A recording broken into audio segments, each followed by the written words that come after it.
గ్రామ పంచాయతీల్లో సర్పంచ్ ఎన్నికల నేపథ్యంలో కొమరంభీం ఆసిఫాబాద్ జిల్లా ఆసిఫాబాద్ మండలంలోని రాహపల్లి చీలాటిగూడ విచిత్ర పరిస్థితి నెలకొంది. ఈ రెండు పంచాయతీల్లో సర్పంచ్ స్థానాలు ఎస్టీ ఎస్సీ రిజర్వేషన్లకు కేటాయించారు. అయితే ఆయా సామాజిక వర్గాలకు చెందిన అభ్యర్థులు లేకపోవడంతో ఇంతవరకు నామినేషన్లు దాఖలు చేయలేదు. దీంతో ఉప సర్పంచ్ పోస్టుకు తీవ్ర డిమాండ్ పెరిగింది. సర్పంచ్ లేని చోట ఉప సర్పంచ్లే సర్పంచ్గా అదనపు బాధ్యతలు తీసుకునే అవకాశం ఉండటంతో వార్డు సభ్యులుగా పోటీ చేస్తున్న ఆశావాహులు ఉప సర్పంచ్ అయ్యేందుకు ప్రయత్నాలు ముమ్మరం చేశారు. గతంలో రిజర్వేషన్లు మార్చాలని ప్రజలు విజ్ఞప్తి చేసినా కూడా అధికారులు పట్టించుకోలేదు.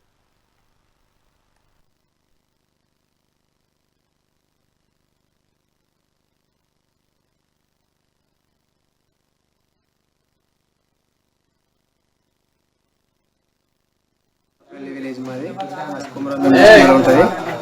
ఇందులో ఎస్టీ రిజర్వేషన్ కారణంగా ప్రతి సంవత్సరం ఎలక్షను ఎస్టీ సర్పంచ్ జరగడం లేదు. కాబట్టి వార్డు మెంబర్ 4 వార్డు మెంబర్లకి ఎలక్షన్ జరుగుతుంది. దీంట్లో మనకు దీన్ని ఎస్టీని తీసేసి జనరల్ చేయాలని కోరుకుంటున్నాం. అధికారిగా మాట్లాడుతున్నా. రాబోయే ఇంతకుముందు సర్వే చేయించిండు బీసీ అని, బీసీ సర్వే చేసిండు.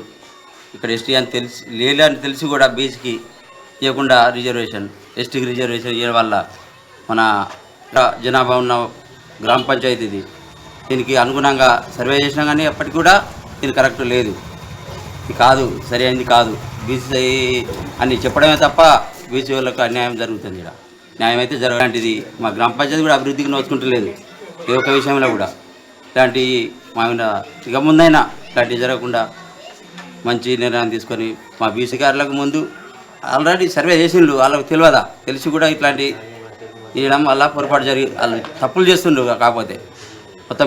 నా పేరు కార్తిక్, మాది ఆసిఫాబాద్ జిల్లా రాహపల్లి గ్రామ పంచాయతీ నుంచి మాట్లాడుతున్నాను. మొన్న వచ్చినటువంటి సర్పంచ్ నోటిఫికేషన్లలో మా గ్రామ పంచాయతీకి సంబంధించి సర్పంచ్ రిజర్వేషన్ అనేది ఎస్టీ ఇవ్వడం జరిగింది.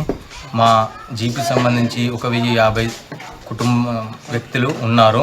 అందులో ఏ ఒక్క వ్యక్తి కూడా ఎస్టీ క్యాండిడేట్ లేరు. ఎలాంటి ఎంక్వైరీ కానీ చర్చలు జరపకుండా, తెలుసుకోకుండా ఎస్టీ రిజర్వేషన్ ఇవ్వడం జరిగింది. గత ఎన్నికలలో కూడా ఇదే జరిగింది. 4 వార్డులకు మాత్రమే ఎన్నికలు జరిగాయి. ఈసారి కూడా సర్పంచ్కి ఎలాంటి నామినేషన్ జరగలేదు. 4 వార్డులకు మాత్రమే నామినేషన్లు వేయడం జరిగింది. కాబట్టి దీని పట్ల అధికారులు స్పందించాలని మా యొక్క కోరిక. అలాగే మా జీపీకి సంబంధించినట్టు ఎలాంటి అభివృద్ధి కూడా సర్పంచ్ రిజర్వేషన్ ఇవ్వడం లేని వలన అభివృద్ధి జరగడం లేదు. కాబట్టి మా గ్రామ పంచాయతీకి అభివృద్ధి కొరకు ఆలోచించి అధికారులు రిజర్వేషన్లను రద్దు చేయాలి మరియు ఎంక్వైరీ జరిపి మాకు సంబంధించినంత వరకు రిజర్వేషన్లు రావాలని కోరుకుంటున్నాం.